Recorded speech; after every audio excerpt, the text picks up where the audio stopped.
Erdita përshëndetje Ministrisë së Bashku vim transmetimin e drejt për drejt në Report Televizion. Do të jemi që nga ky moment edhe deri rreth orës 13. Së pari dhe përpara se të forcohemi konkretisht, shohim zhvillime, ngjarjet kryesore deri më tani.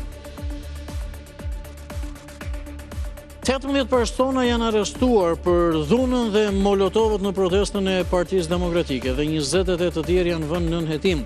Mes të arrestuarve dhe 3 të mitur të përdorur për aktet e dhunës dhe molotovët, të cilat filluan me njerë pas sinjalit Berishës.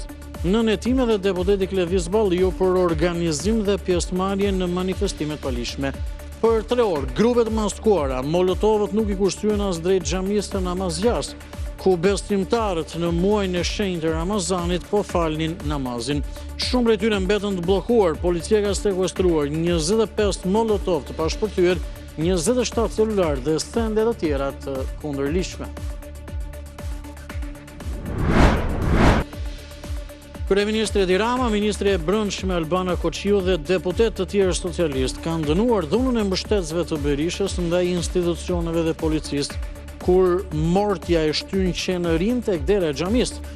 Ka shkruar kreu i ekzekutivit duke referuar molotovit hedhur nga opozita pranë xhamisë namazgjas. Për ministren Albana Koqiu, kjo ishte një protestë kundër stabilitetit, kundër sigurisë të çdo familje dhe imazhit të një vendi që respektohet në çdo tryezë ndërkombëtare.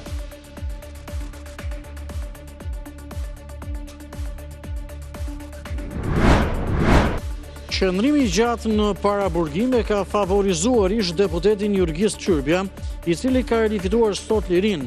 Qyrbja është dënuar me 2 vite burg në nëntor të vitit 2025, ndërsa kishte kaluar më shumë se 12 muaj si paraburgosur, periudhë që i njëjtë barabartë me më shumë se 1 vit e gjysmë burgim. Jurgis Qyrbja është dënuar për korrupsion zgjedhor, për krahje të eksponentëve të krimit dhe dekonspirim të operacioneve të policisë. Agravohet situata e rëshqitjes në rrugën Librazh Pogradec në vendin e quajtur Arrat e Gurrës.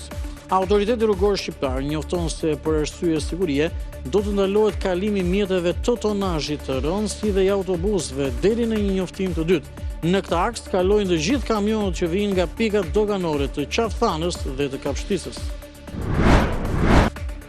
Kullat shekullore përbën një pasuri të rëndësishme të trashëgimisë së mirëditës. Pronarët e tyre mund të aplikojnë në programin e rijetëzimit për t'i kthyer ato në bujtina. Kullat më të spikatura janë ato të Kthellës dhe fshatit Përlat, të cilat janë 2-3 shekullore mes tyre dhe kulla e Dodajve. Programi i rijetëzimit shtrihet në qarqe Dibër, Kukës, Shkodër dhe Lezhë.